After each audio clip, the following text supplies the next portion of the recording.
alianzas con los negocios ilícitos. Más bien es ellos lo que practican y no los pueblos. Los pueblos hoy, si es que hemos decidido con todo, porque estamos hartos total de vivir toda esta desgracia de arrinconamiento, de abuso, de robo, de saqueo y de alta corrupción en el Estado, las injusticias. ¿Y cómo no va a movilizar conscientemente si ves que hay un asesinato selectivo? Es decir, no hay un mínimo de autocrítica del gobierno dictatorial de asumir su responsabilidad política. Ellos se han decidido quedarse en el poder por la fuerza, con la violencia, mal utilizando las fuerzas armadas, ¿no? Que son también hijos del pueblo. Si con nuestro propio presupuesto público, ahora ellos financian, le están dando bonos a la policía y siguen pues reprimiendo. Entonces, en ese sentido, el motivo que nos convoca a este levantamiento total de los pueblos desde los últimos rincones de norte a sur, de este a oeste, es porque sentimos en carne propia. Se tuvo la esperanza a través de la instalación de un gobierno con carácter popular. Sin embargo, fue asediado inmediatamente, no lo dejaron mover nada, no lo dejaron hacer nada desde los grupos mafiosos que están enquistados en todas las instituciones del Estado peruano y finalmente lo sacaron, como ya conocemos todos, y hay una reacción del pueblo. Inmediatamente se le tira balas, se le mata, se le encarcela, se le denuncia, se le calumnia, como vienen haciendo el terruqueo que han puesto nuevamente en marcha. Siempre ha sido su forma de perseguir, de silenciar o de acallar las voces que están en este proceso. Entonces, creo que es un tema ya de una conciencia acumulada de largos años de tanto abuso, y hoy nosotros vamos entendiendo también de que esto no se agota con una marcha, con una movilización, sino definitivamente pasamos a un momento constituyente para empezar a sentar las bases para una asamblea constituyente que tenga un carácter plurinacional. Así es que esta es una tarea que recién inicia, no se acaba hoy, ni mañana, ni la semana, vendrán los próximos meses y habrá momentos aún más difíciles cuando lleguemos a tener que tocar los cimientos de este sistema colonialista, de este modelo económico, a la cual se aferran con todo para que no se toque la Constitución con el cuento que es la perfecta.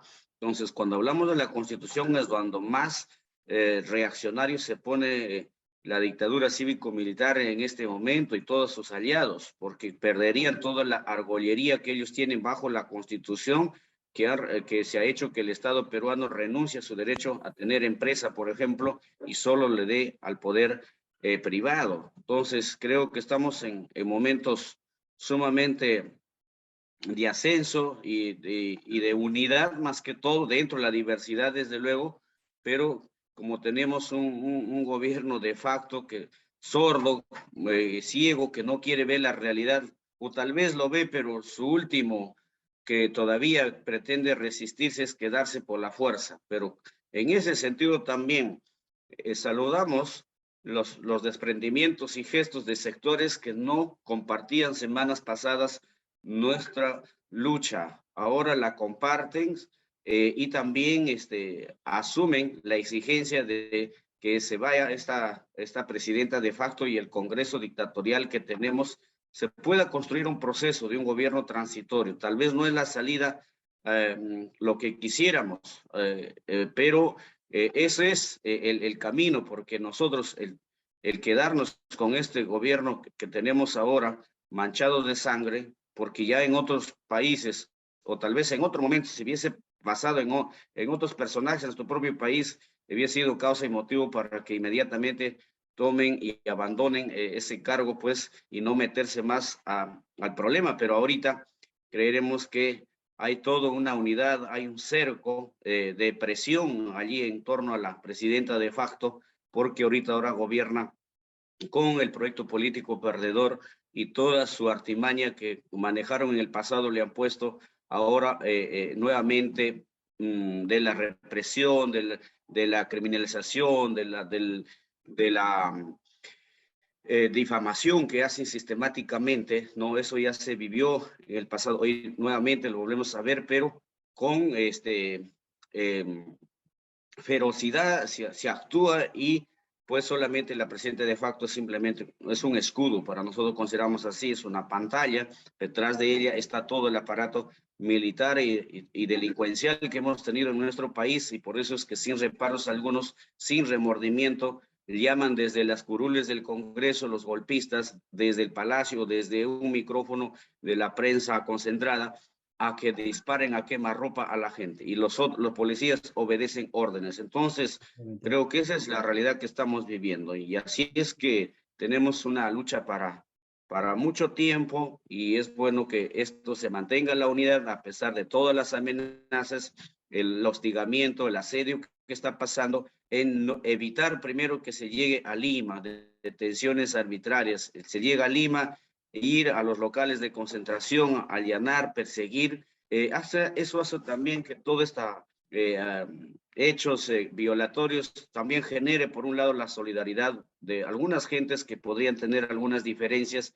y también apelamos a la denuncia y a la solidaridad internacional, ya que aquí en los medios controlados por las mafias no tendremos nosotros voz ni dirán la verdad, solo dicen lo que el gobierno dice, solo difunden noche y día y silenciar, apagar y echar la culpa al pueblo, inclusive se han atrevido a echar la culpa a los pueblos que de los muertos o hasta momentos dicen que tiene la culpa el expresidente, en fin, hasta ahora no hay una asunción de responsabilidad por el gobierno de facto. Muchas gracias, Santos Ramírez, presidente de Rondas Campesinas, con nosotros aquí en esta sala de Pueblos en Red, conversando sobre esta situación del país. Amigas y amigos, estamos transmitiendo desde Codeca, Guatemala, Villa La Soberana, Pueblos en Red, y también estamos con Radio Victoria, Racinaco Internacional del Ecuador, Alcarajo.dg de Colombia, etc. Este en vivo, reporte de diferentes lugares. Elías Rojas, antes de pasar el micrófono a Roberto Arroyo, un antropólogo que nos va a ayudar a entender mejor digamos, las dimensiones socioantropológicas, incluso políticas, culturales de este fenómeno, por llamarlo así, lo que está ocurriendo en el Perú. Vamos a pasar el micrófono a Elías Rojas. Elías Rojas está en Arequipa. Muéstrenos, por favor, Elías, si nos escuchas, qué es lo que ocurre allí en Arequipa donde estás.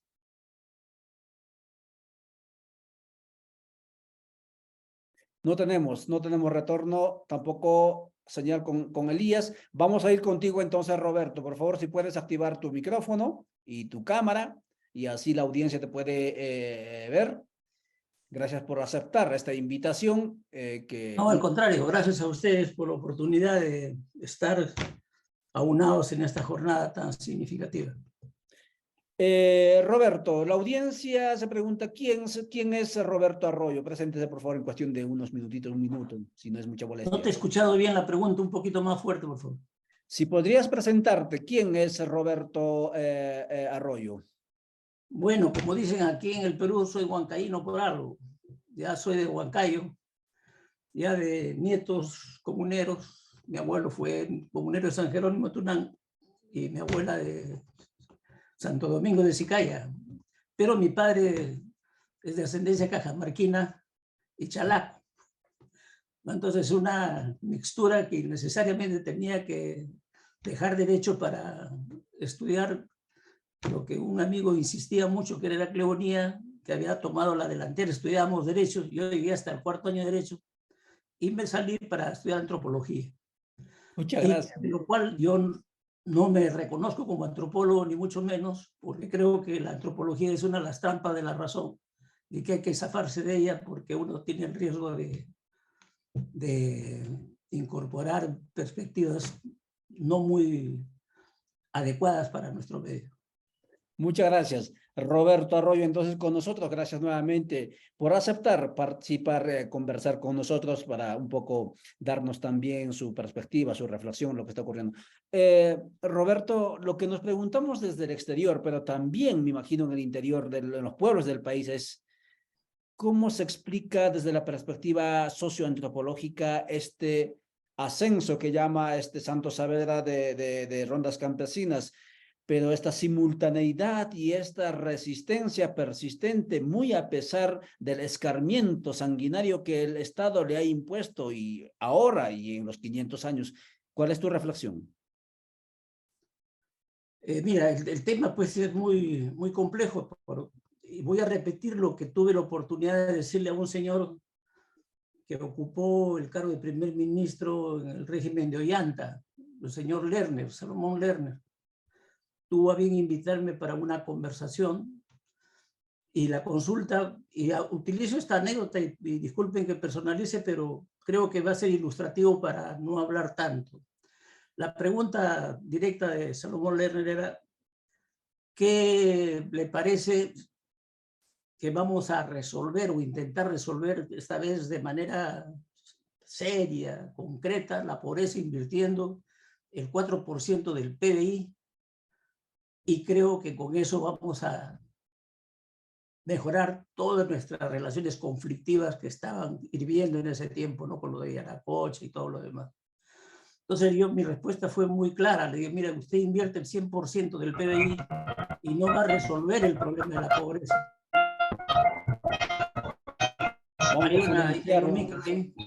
Vamos a silenciar este.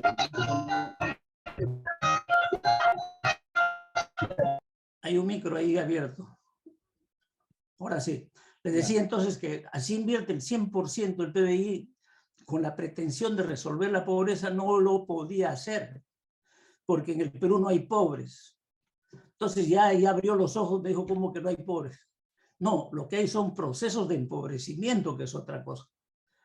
Y la condición de pobres la cambian de nombre de acuerdo al vaivén de la teoría, los sociólogos, antropólogos o economistas: marginados, integrales, marginados, excluidos, informales. Entonces, todo eso es para enmascarar una situación de dominio, de explotación, de discriminación, de subordinación, ¿no? Con esta idea mala idea de pobreza, ¿no? Que por eso el Banco Mundial y el Fondo Monetario Internacional se presentan ahora como líderes en la lucha contra la pobreza. Entonces le decía, como me dijo que disponía muy poco tiempo a la conversación, le dije: miren, ahora creo que, y en este momento creo que vale una metáfora geológica. Es decir, son dos placas, le dije al señor Lerner, son dos placas que están confrontándose hace milenios: la placa occidental y la placa andina. Pero esta vez ya la placa andina está por emerger, y eso lo notamos desde hace mucho tiempo. En 1927, Luis Valcárcel escribió en Tempestad en los Andes: de si 1 millón de muertos blancos calmarían la rabia andina. ¿De acuerdo? Entonces, ese tipo de expresión, ¿no?, sintetiza ese conflicto, ¿no?, que hay entre visiones del mundo y también de geografías. Cuando Humboldt viene a América, se despide de Hegel y le dice que te vas a ese continente que es pura geografía y nada de historia, ¿no? Por eso Hegel vino con la cuestión del Nuevo Mundo, ¿no? Y el señor Raimondi también igualmente, ¿no? Cuando le llegó a Italia le preguntaron qué es el Perú, y él dijo: bueno, el Perú no podía explicarlo. Entonces agarró un papel blanco, hizo una pelota, lo apretó, lo arrugó y después lo expuso, lo extendió en la mesa donde estaban sus amigos y le dijo: este es el Perú, un papel arrugado donde no ha pasado la historia. ¿No es cierto?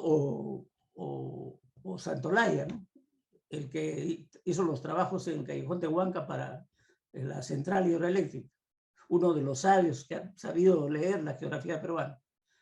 Entonces él dijo que Dios había formado la tierra en 6 días o 7 días, en 7 días, y en vez de descansar el 7º, se dedicó a destrozar el Perú, ¿no?, a partirlo, a fragmentarlo.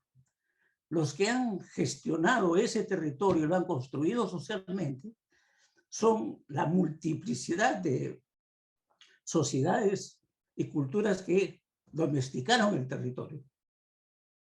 Entonces, esa domesticación, esa construcción social no es entendida ni siquiera por la gente de izquierda en el Perú. como decía Lerner, no entendía absolutamente nada de este rollo. Y después vi con pavor que una lideresa cusqueña, ¿no es cierto? Ya ustedes saben quién es, le puso su partido Nuevo Perú. O sea, en el Perú poner Nuevo Perú me parecía ya que es la descalificación absoluta de la total desconocimiento de lo que es este territorio y este país. Cuando se eligió a Castillo, en el periódico de Hildebrand y en otros periódicos, decían que estaban al borde del abismo. Y Renato Cisneros, en una entrevista, dice, bueno, cuando uno está en los Andes, en las alturas, hay esta sensación del abismo y da náuseas. Y hay un problema de atracción, ¿no? Subierte totalmente el equilibrio. Decía, porque hacer esa metáfora del abismo para una situación de crisis y decírselo a nosotros los andinos es realmente un desconocimiento absoluto de lo que es el país, ¿no? Porque el abismo es el paisaje que recorremos permanentemente. Entonces, esa idea de la verticalidad, de la altura, a diferencia de la línea horizontal, toda la ciencia se ha construido a partir del paradigma de la línea horizontal. Drenaje horizontal, Papaya. Drenaje vertical en Machu Picchu. Porque en la zona más lluviosa no hay torrenteras, ni lluvias, ni huaicos. ¿No es cierto? Entonces, todo este desconocimiento empieza a aflorar. Cuando hicimos un trabajo con Andrés Alencastre, ¿no? Que le fue muy mal, creo, se lo advertimos, en el ministerio. ¿No es cierto? Hicimos las AMUNAS, la recuperación de las tecnologías andinas. ¿No es cierto? Pero cuando hicimos esa recuperación de las tecnologías andinas, los jóvenes de Tupicocha nos decían, profesor, bacán, recuperación de las tecnologías andinas, pero para tener verdes, dólares. Lo que queremos es exportar, lo que queremos es generar, no lo decía, pero lo que estaba diciendo es queremos desarrollar una economía capitalista. Entonces, toda esta heterogeneidad que brota así a montones del país, eso no hemos estudiado, no hemos investigado. Y la antropología es culpable de eso. ¿De acuerdo? Yo creo que las ciencias sociales se equivocaron totalmente la ruta al tener los paradigmas que hemos venido utilizando, ¿no? Entonces, en la práctica, en el trabajo cotidiano de los campesinos, de los hombres de los Andes, que son sociedades muy heterogéneas. Aquí se acostumbra a decir que el Perú está fragmentado. No hay ninguna fragmentación. ¿Cuándo estuvo unida? Si nacimos totalmente heterogéneos. Los chancas y los incas estaban sacando la mugre. Y los incas van a llevar a Huancavelica a 16 etnias, donde estaban desde lo que es ahora Ecuador, Perú, el centro, 18 idiomas para que no puedan hablarse los chancas. Y ese es el norte de Ayacucho. ¿De acuerdo? O sea, es un país que desconocemos primeramente. De acuerdo. Entonces, Julio Septi en 1927, cuando escribe La civilización andina, él dice que lo único conocido en el mundo es esta herencia colonial que se llama Lima, pero nadie más conoce a los indios. Y los indios tenemos que investigar y me voy a dedicar yo a eso, dice el indio Tello, como le gustaba que le digan. ¿De acuerdo? Entonces, esa primera reflexión no es tanto para entrar en la coyuntura, sino es agarrar el telescopio y el microscopio, ¿no es cierto? Para poder focalizar bien en qué país estamos actuando. ¿No? Entonces creo que las propias gentes que están hoy día apoyando todo este ascenso, como muy bien ha señalado, ¿no? Es un ascenso porque hay ese Perú profundo, ¿no? Ni siquiera es el Perú porque el nombre, la república que fundó Bolívar, él mismo decía, son repúblicas aéreas, ¿no? Entonces, ponerle el nombre Ecuador a un país para no entrar al conflicto entre los guayaquileños y los de arriba. O lo de Bolivia, ponerle el nombre de Bolivia, y Bolívar aceptó y se hizo lo que sabemos sobre su propuesta de Colombia, de Colombina, ¿no? Entonces, toda esa historia, ¿no?, hoy día empieza a ser cuestionada, pero este ha sido un largo proceso de maduración, ¿no? Cuando yo era joven había una obra que se llamaba La chicha está fermentando, y siempre me gustó esa metáfora. Es decir, la chicha está fermentando, pues, y ahora recién estamos fermentando. Y cuando me preguntan mis amigos, ¿y a dónde va a terminar eso? No va a terminar en nada que ustedes estén imaginando, porque el placer está en el viaje y no en el punto de llegada. De acuerdo. ¿De acuerdo? Entonces, es el aprendizaje, ¿no es cierto?, que es lo que están haciendo masas a lo Canetti. Y es por eso que Castillo, de presidente fallido a representante también medio esquivo, terminan siendo, después de haber defraudado realmente, empieza a ser símbolo, ¿no? O sea, todos esos procesos tan complejos necesitan de un trabajo colectivo y no de 4 sabios metidos en tu torre de cristal en la universidad. Y es en el campo mismo, con las gentes, que tenemos que aprender, como lo hicimos con las amonas de Guaranchirí. Muy bien. Profesor Roberto, estamos muy agradecidos con sus palabras. Efectivamente, en sus ideas podemos sustraer elementos, categorías, si acaso podemos denominar así, decoloniales. Y claro, con lo que está usted leyendo, de lo que está ocurriendo en esos pueblos profundos, en el ficticio llamado Perú, que también aplica para otras repúblicas bicentenarias del continente y de otras partes, pues al parecer sí están emergiendo no solamente demandas coyunturales o políticas, sino también, al parecer, y ahí viene la pregunta, están emergiendo propuestas, no sé si llamarlo de proyectos de vida civilizatorios así. En ese sentido, profesor, ¿cuál es el horizonte de estos pueblos que están emergiendo y han estado en el camino fermentándose y en ese proceso, digamos, que mencionaba usted? Esa es la pregunta, si yo tuviese la pregunta ya estaría en las calles tratando de convencer con mi propuesta, ¿no? Lo hicimos en Ricardo Palma en los últimos 3 años. Hicimos una investigación que se llama El Asedio de Lima. Y precisamente cuando ha ocurrido esto, lo que yo proponía en el papel se está produciendo, disculpe que personalice. ¿Cuál era la idea? Y la repito para que esto espero que se escuche mejor, que me estoy escuchando los últimos 3 años en el país. La última charla que he dado sobre este tema ha sido en la Universidad de Huancayo a propósito de un curso de interculturalidad. No hay respuesta posible si es que no juntamos en un proceso dilatado a las macroregiones, por lo menos como un horizonte de ver de otra manera lo que Ciesa de León dijo costa, sierra y selva, y hasta Mariátegui se la tragó. No, porque Mariátegui dice, lo único que está bien definido en el Perú son las regiones naturales, costa, sierra y selva, y era la visión de Ciesa que Mariátegui estaba consolidando en ese momento, y no la visión de las cuencas, la visión latitudinal, ¿no es cierto?, que Pulgar Vidal o Carlos Troll, ¿no es cierto?, mucho antes, Carlos Troll va a empezar a trabajar toda esta idea de la verticalidad, ¿no? Entonces, los Andes, así como los chinos, por favor, a ver si no estoy yo exagerando, así como los chinos y los griegos generaron un pensamiento estratégico alrededor de la guerra, y salió el libro de Sun Tzu, El arte de la guerra, que ese librito luego se ha convertido en el manual para todo lo que se llama planificación estratégica, que fue del ejército, de las armas, pasó a las empresas, y de las empresas a las municipalidades, y de las municipalidades hoy día a las universidades, y todo el mundo hace planificación estratégica.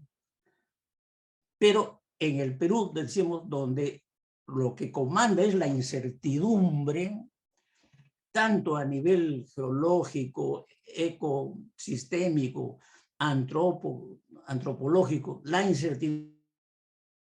En los Andes, los andinos, por su práctica, no por... Gamaliel Churata tenía una expresión muy hermosa que hay que recuperarla. Decía los occidentales, para referirse a la influencia eurocéntrica de la ciencia, decía Churata, están acostumbrados también a alimentarse de abstracciones. Mientras que en los Andes creo que no ese es el tema. O sea, no podemos empezar por la teoría, por las abstracciones. Un rector de San Marcos, cuando vino al Perú el virrey Jáuregui, creo, hizo el elogio tradicional que cada virrey tenía que hacer, que cada rector de San Marcos tenía que hacerle al virrey. Y las palabras de este rector son las siguientes.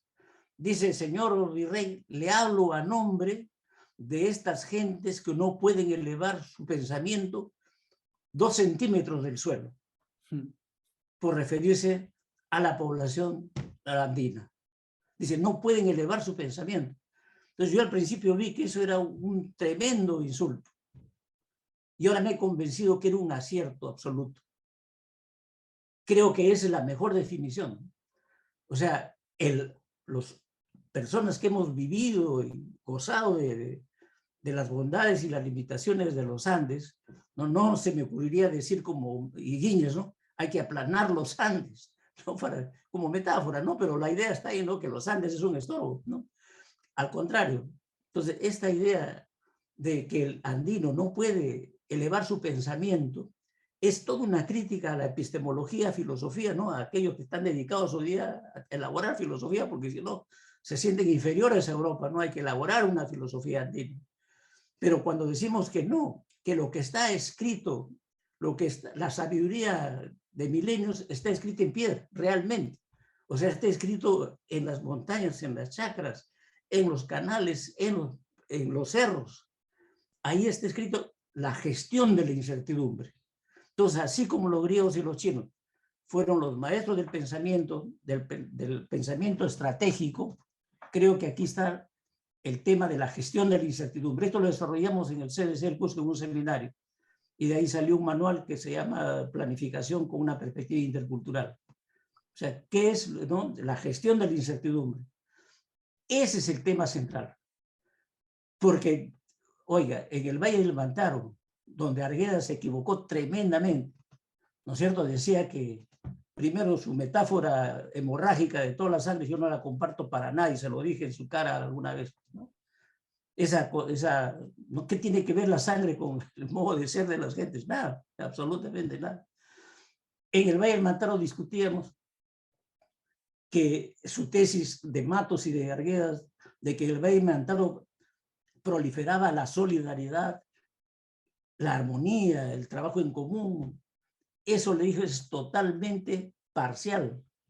Es cierto, hay solidaridad, hay reciprocidad, hay complementariedad, hay la idea de comunidad, pero yo he visto a mis parientes matarse por un surco de tierra, ¿de acuerdo? Se sacan la mugre, te pueden vender cualquier cosa en la feria de Huancayo, ¿no? Con tal de ganar dinero.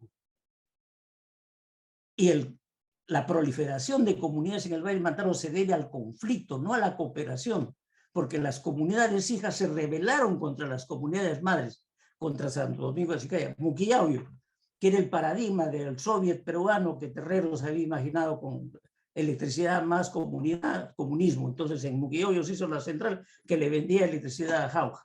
Pero arriba, ¿quién subió a la comunidad de los Andes? Totalmente explotada por Muquillauyo, la comunidad de los Andes al frente. Entonces, esa explotación de las comunidades madres a las comunidades hijas llevó a la rebelión de las comunidades hijas, y por eso proliferaron, gracias al Partido Aprista y a Ramiro Priale, las comunidades en el centro del Perú. Y Acoya va a ser la cuna. Yo en los años 50, cuando pasaba con el camión, yo era el chulío del camión donde trabajaba mi padre, Acoya, pueblos y analfabetos. Y a partir de Acoya se creó la Universidad Comunal del Centro. Y el año 68 intentamos y tomamos 6 meses la Universidad del Centro para recuperar la Universidad Comunal del Centro. Y la izquierda no entendió absolutamente nada. Dijeron que había que abandonar porque Velasco ya iba a resolver los problemas, y el presidente de la FEP, que era un trujillano, que era militante, creo, del MIR, pidió que salgamos en paz de la universidad y no nos enfrentemos a Velasco. Entonces, ese tipo de historias, entonces Acoya se convierte ahora en el país de los saxos. Sonia Golder hace un estudio y encuentra que la densidad de saxofones y de clarinetes en el Valle del Mantaro es más alta que en Nueva York. Entonces, imagínense ustedes que el Valle del Mantaro, totalmente globalizado desde que llegó la Cerro de Pasco, escogió el clarinete y el saxofón para incorporarlo a la orquesta huanca. Y en Canchayo sufre los humos de Loroya Y ahí nace la conciencia ecológica del Perú en Canchayo cuando se enfrenta a los humos de Loroya cuando se inaugura en el año 23-24. Y don Gerardo Quiñones compone un huayno, pobre indio Gualeguanca, contra los humos de Loroya. Y aquí la gente de izquierda, de pensamiento, de la Católica, en San Marcos, dicen la cumbre de la tierra, la conciencia ecológica, ¿no? Y hay que defender el desarrollo sostenible ahora, ¿no? Martina Selger por eso habla de las jaculatorias del desarrollo sostenible. Mientras que acá en Canchayo y Chacapalpa van a pelear contra los humos de Loroya durante años. Y don Gerardo Quiñones compone ese guayno sobre los humos de Loroya y los efectos en la cuenca del Cunas y del Mantaro, ¿no? Entonces, toda esa recuperación, ¿no? Yo apelo a eso, ¿no? A los jóvenes, ¿no? Que empiecen a conocer el país, así como lo conocen los que lo han construido con sus manos, ¿no? Y con toda su manera de ser. Entonces, creo que este movimiento es la semilla, ¿no? La semilla. En la concepción andina, la muerte, el pasado, está adelante, no está atrás, es semilla. No por eso las chulpas en Puno tienen la forma de una cabeza, porque ese ya no es, ahí está el pasado, de ahí va a venir el futuro, ¿no? Churata dice, para los andinos muerte vale lo que valen cada una de esas letras. Los hombres nos reproducimos, no somos, no morimos. El pasado está en nosotros y por lo tanto vivimos 1000 años, ¿no? Pues Aníbal Quijano decía, yo tengo 5000 años, pues 6000 años, ¿no? Pero creo que hace falta una integración realmente del pensamiento en la acción concreta, en el campo, en las tareas cotidianas, no en las gestas como las de ahora. Porque puede ser hasta heroico, no morir, etc. Pero en la vida cotidiana estar permanentemente imbuidos en las problemáticas concretas del manejo de la tierra, del manejo del agua, del manejo de los sentimientos, de las sensibilidades. Creo que eso es una tarea de construcción colectiva. Eso no lo hace la universidad por su lado, ni la hacen las organizaciones de masas o de base. Es un espacio que hay que crearlo, donde la sabiduría y el conocimiento más avanzado de la época se junten. Y eso es la apuesta en que estamos con este proyecto de que las regiones hagan el plan estratégico de Lima. El plan estratégico de Lima, que es la puerta de entrada, debe ser hecho por las 4, y esa es la convocatoria que les hago a los dirigentes de estos movimientos, que son muchos y muy dispersos y totalmente con ideas contradictorias. No va a haber posibilidades de una unidad, porque no va a ser posible eso. Profesor. Pero sí podemos sentarnos a dialogar y a partir de eso, ¿qué ideas le imponemos a Lima para que sea un centro que no vea solamente, como Efraín González Olarte lo ha dicho, ¿no es cierto?, centralismo y centralización y concentración a la vez, sino ya empecemos a hacer el plan estratégico de reposicionamiento global de Lima, las macroregiones. Hay un grupo que estamos trabajando eso, ¿no? Así que estamos dispuestos a juntarnos con aquellos que...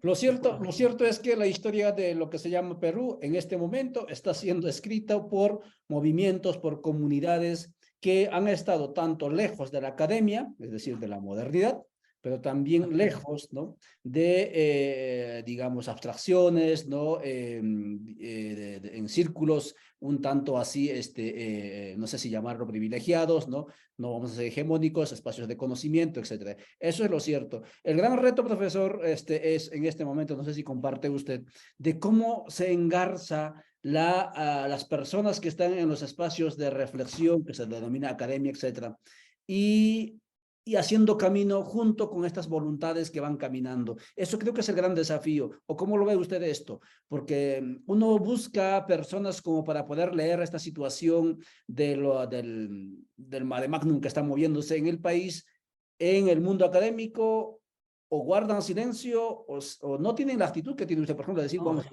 mire, la universidad está, yo soy profesor 60 años en San Marcos, más o menos 30 años en la UNI. Yo llegué a ser coordinador de la maestría de planificación urbana. Estoy en la Ricardo Palma igual mucho tiempo. Y creo que por el lado de la universidad, por ahora, no aparecen las condiciones para generar ese tipo. ¿Por qué? Porque el Estado se encarga de desarmar toda posibilidad de pensamiento crítico y creador. Porque el Estado le ha dicho a la universidad, genera tus ingresos, genera tu... Entonces ahora ya todo cuesta caro, no es como cuando yo estudiaba con un sol para la Federación de Estudiantes de San Marcos y hacíamos investigación de campo. Hoy día los estudiantes leen capítulos, no leen libros. No hay investigación de campo. Entonces la única... Lucho Montoya, por ejemplo, que ha estado haciendo una experiencia interesante, me habló de este programa, ¿no? La experiencia de los seminarios que han estado impulsando en San Marcos, de llevar a los estudiantes que hacen sus tesis a anidarse en las comunidades con un mínimo financiamiento, pero tienen que hacer una vida de campo, realmente no es solamente pues la computadora, ¿no? Eso es un chiste. La cuestión es fajarse en el trabajo cotidiano, en la forja de las diversas institucionalidades que ya se han resquebrajado en nuestra situación, ¿no es cierto? No hay institución en el Perú ninguna, ni siquiera la familia, ¿no es cierto? Porque lo que un francés con acierto ha dicho, que lo del siglo XXI no es la globalización lo que más importante, sino es la liberación de la subjetividad. Un otavaleño a mí me dio un cocacho y un aprendizaje dictando un curso intercultural el año 2005 o 2006.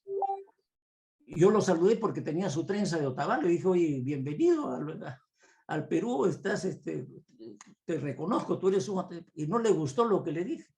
Cuando terminó la clase le digo, oiga, no le ha gustado, mil disculpas. No, me dijo, profesor, yo vivo en el Ailu. ¿Qué es el Ailu? El asentamiento que está detrás del aeropuerto en la avenida Gambetta, detrás del aeropuerto. Lo invito en agosto que celebramos nuestra fiesta. Fui al Ailu. ¿Qué cosa era el Ailu? Una antigua hacienda de la familia Prado. Habían negros que habían trabajado ahí. Luego fue expropiada por la reforma agraria y habían japoneses, ancachinos y después de lo del sendero, ayacuchanos. Y él llegó a Otablada y me dijo, profesor, yo bailo como chinche, como negro, me encanta la comida china y todo eso lo hacemos en el Ailu. O sea, una verdadera mixtura, que es lo que hay en el país, ¿no? Entonces, esa idea de la diversidad cultural y todo ese rollo, ¿no? Hay que tomarlo con pinzas, ¿no? Porque lo que ha hecho el énfasis de la antropología al convertir en objeto de estudio a esa diversidad cultural ha fragmentado, ¿no? Y por lo tanto, el que debe dar cuenta de esto, que es el proceso de acumulación de capital, se la está llevando fácil, porque hay plata del sistema financiero internacional para financiar todos estos movimientos de identidades de las más variadas. Y por lo tanto ya hay una fragmentación realmente así estudiada, dirigida para que el sistema realmente del capital, ¿no?, la pase piola, ¿no es cierto? Entonces el tema es cómo atacamos lo que sabemos que es la raíz de los problemas, ¿no?, que es el modo de producción capitalista, ¿no?, este sistema de acumulación de capital. Y ese es no, pero ahora ya con el tema de la cultura se ha culturizado y la economía y la política han pasado a un segundo plano. Entonces hay un trabajo muy arduo, esto no es cuestión de una simplemente toma de conciencia y valentía y lo demás para salir a la calle y enfrentarse, ¿no? La derecha está jugando con todas sus cartas y está recuperando lo que la esencia del Estado, ¿no?, la monopolización de la violencia que la había privatizado. Un guachimán por cada cuadra, ese era el testimonio del fracaso absoluto del Estado, la privatización de aquello que en la Paz de Westfalia, en 1648, se dijo, esta es la razón del Estado-Nación, un pacto del Estado con el territorio para asegurar la seguridad nacional y la seguridad interna. Entonces, eso el capital lo diluyó, y todo el mundo habló de gerencia, y el Estado ahora solamente está para dar servicios de educación, salud y transporte y algo de vivienda. Pero ejercer el poder, generar poder, eso ya no se habla. Entonces lo que queda es refundar, como decíamos en los años 90, cuando se hizo el balance de la izquierda, cuando salió a Mauta, todo el mundo se junta cuando estaba unido por lo que no quiere, pero cuando cada uno dice qué es lo que quiere, empieza la fragmentación, ¿De acuerdo? Ahí sí empieza cada uno con su pañuelo. ¿De acuerdo? Entonces, eso tiene que ser trabajado no es una tarea fácil, ¿no es cierto? Pero va a provenir no de ideas, sino de prácticas concretas de creación de instituciones en el campo para cada uno de los problemas específicos. El tema de la salud, por ejemplo, en los Andes prima un concepto de previsión, no de curar la enfermedad, sino de prevenir la enfermedad. Y la mesa de salud en el centro del Perú, había un chico que se murió, Daniel Huanca creo que se llamaba, joven, pero estaban trabajando en la mesa de salud del centro el tema de la prevención de salud y no simplemente la curación, la sanación. Toda la crisis que hemos vivido en la pandemia, toda la crisis de la cultura hospitalaria se ha hecho añicos. Entonces, todo eso está por reconstruir. Igualmente en educación. Decíamos que la universidad ya cesó y decíamos la pluriversidad. Un joven al poco tiempo, en los años 90, apareció con una tarjetita, me dijo, profe, yo me he creído su rollo, he creado el Instituto de la Pluriversidad en la Amazonía por hoy. Y lo que hemos avanzado ahora es que he logrado que la Universidad Ricardo Palmas, la revista se llama Pluriversidad, pero ya el paradigma de la universidad que falleció, que murió, que no sirve para nada, entonces hay que refundar diversos modos de tomar decisiones, diversos modos de aprendizaje y de difusión de la investigación, otras instituciones para el intercambio de bienes y servicios. Y aquí en el Perú tenemos el movimiento social, es la fuente de inspiración. Los que hicieron una revolución en la teoría económica fueron los vendedores ambulantes. Los vendedores ambulantes cambiaron todas las reglas del mercado. Uno iba al mercado a comprar. ¿Qué hicieron los ambulantes? Llevaron, no la gente tenía que ir al mercado, sino el mercado se dispersó en los ambulantes y llegaban a cada esquina de la ciudad a ofrecer la mercancía, una revolución. ¿Quién aprovechó eso? El capital lo convirtió en delivery. ¿De acuerdo? Y listo. Los de Unicachi, su tarea es competir con los malls. Entonces los de Unicachi tienen una propuesta interesante de una combinación entre lo colectivo y lo individual, por ejemplo. Los de Unicachi combinan esas dos. Y quizás para terminar yo les dejo una metáfora. Yo no sé manejar bien este aparatito que yo tenía, pero ustedes pueden imaginarlo. Ustedes conocen bien lo que es una pacheta. ¿No es cierto? Este conjunto de piedras que están una encima de otra, ¿no? Entonces yo tengo una foto, ¿no?, de una pacheta de más o menos de 2 metros frente a la laguna de Choclocoche en Huancavelica. Esas pachetas es la superposición de piedras, no es como la columna griega, ¿no? La columna griega o la columna egipcia, no es una sola piedra, una roca, una pirámide construida, un mármol. Aquí la columna está hecha piedra por piedra, se van superponiendo las piedritas y duran cientos de años, están ahí. Y funciona como unidad, no es una comunidad, sino es como unidad. Cada uno tiene su propia peso, su propia forma, su propia individualidad. O sea, esta relación de persona que significa la liberación de la subjetividad, la aparición del individuo, no el individualismo, sino de la persona, creo que sí puede trabajar como si fuese una comunidad, no comunidad, sino como unidad. Entonces la pacheta es así, funciona como si fuese un solo bloque, pero no es. Está formado por diversas piedras de las más irregulares. Es increíble que la habilidad pueda hacer que estas piedras sean colocadas una sobre otra y permanezcan y desafíen la ley de la gravedad. Entonces digo, si eso es posible de hacer la gente y lo hace como si jugando durante 1000 y ahí está, entonces creo que se trata de hacer eso en cada sector de la sociedad, ¿no? Cómo juntarnos y que funcione como unidad aquello que es diverso, que es muy heterogéneo, que hemos estado totalmente fuera de una relación permanente, armónica, cohesionada, porque eso no es lo nuestro. Cuando Velasco Alvarado preguntaba a sus edecanes, oye, ¿dónde voy a ir a discursear, a inaugurar algo? No va a haber ningún problema. Le decía, no, general, himno nacional, todo el mundo lo canta, marcha de banderas van a respetar. El problema va a venir en el almuerzo, general. ¿Por qué? Porque todos los pueblos que estamos juntando quieren imponer cuál es el plato principal para servirle. Uno van a decir, y por eso Gastón Acurio acogió las 7 sopas. Lo convirtió en capital inmediatamente en mercancía, aquello que era usos y costumbres de los pueblos. ¿Cierto? Entonces, todo eso lo han creado, pero no hay de esa capacidad porque la mentalidad, la condición de ella no está en la idea de la acumulación, sino de la sobrevivencia. Por eso redistribuye y se jaranea de lo más lindo con la fiesta. Entonces, los economías verdes, circulares, quieren la acumulación de capital. Y la Amazonía sobrevive porque nunca ha habido economías acumulativas, sino economías de redistribución y de preservación de la naturaleza. Entonces, todo eso que aparece, no creo que sea nada nuevo, se ha dicho montones de veces.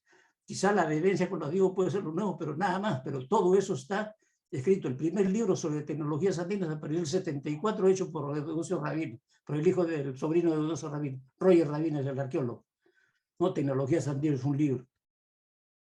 ¿No? Angel en La Molina hizo un museo del maíz y todo un trabajo sobre el maíz. ¿No? Y ahí está, ¿no? Pero eso, ahora según la reforma universitaria, la bibliografía no puede ser muy antigua, tiene que ser de los 5 últimos años. Entonces, el sistema pues, nos ha atrapado y nos está haciendo polvo, ¿no? Y ahora nos da la oportunidad de este movimiento de volver a mirar, ¿no es cierto?, de dónde venimos. Esa es la pregunta central, ¿no? ¿De dónde venimos? ¿Quiénes somos? Autorreconocernos realmente quiénes somos, con toda la radicalidad que eso implica. Muy bien, Bueno, muchísimas gracias. El profesor Roberto Arroyo conversó con nosotros en el programa de Pueblos en Red, que transmitimos miércoles a miércoles, pero es jueves, y aprovechamos este espacio porque en el Perú están movilizándose diferentes placas tectónicas, digámoslo así, y al parecer que va a haber algunos insumos que va a dejar este acto y este proceso para la historia no solamente de los pueblos del Perú, sino también del continente. una última palabrita, me permite. Adelante, profesor. Churata dice, los problemas en el Perú no lo va a resolver el hombre letra, ni siquiera el hombre oral, sino el hombre animal. Renegaba del lenguaje y ahora hay grupos que están trabajando en Brasil de cómo, yo te decía, el verbo, por la Biblia dice, no, el primero en el verbo está en Dios. E inclusive la va a poner como se dice, preñada a la Virgen a través del pensamiento, ¿no? Entonces, pues, Churata clama por volver a nuestra animalidad, ¿no es cierto? Reconocernos parte de la naturaleza, ¿no? Por eso es que Yuste ya pone en cuestión la necesidad de derechos humanos en el Perú. No, porque hay una total integración entre lo que se dice ser humano con la naturaleza. Somos naturaleza. En última instancia es la naturaleza que se piensa a través de nosotros. ¿No es cierto? Entonces creo que ese cambio radical está en la sensibilidad, no solamente en el Perú, sino en el mundo. Hay una nueva vuelta, ¿no? Entonces todo eso creo que va a confirmar lo que siempre nos dicen, pero no lo ponemos en la práctica, ¿no? Estamos cambiando de época, pero todo el mundo utiliza los mismos conceptos, las mismas disciplinas, las mismas teorías, las mismas posturas. Entonces, Einstein decía, ¿quién es un loco? Aquel que hace lo mismo y espera resultados diferentes. Entonces, realmente, bueno, si queremos resultados diferentes, tenemos que cambiar de utillaje, ¿no? Y ya no seguir con las monseras que aprendimos mal o bien en los libros, que siempre tienen letras negras porque son ideas muertas, ¿no? Y el libro es un cementerio. Muchísimas gracias. Muchas gracias, profesor. No, al contrario, disculpen quizás ustedes esperaban otro tipo de reflexiones más. No, excelente. Esta idea de volver a la tierra, a pesar de que... Ok, gracias, Ollantay. Muchísimas gracias. Gracias, amigas y amigos, por esta atención que nos han prestado, y por favor, como dejamos siempre la idea, mover estos contenidos en los espacios que a usted le permiten. Hasta la próxima. Chau, chau.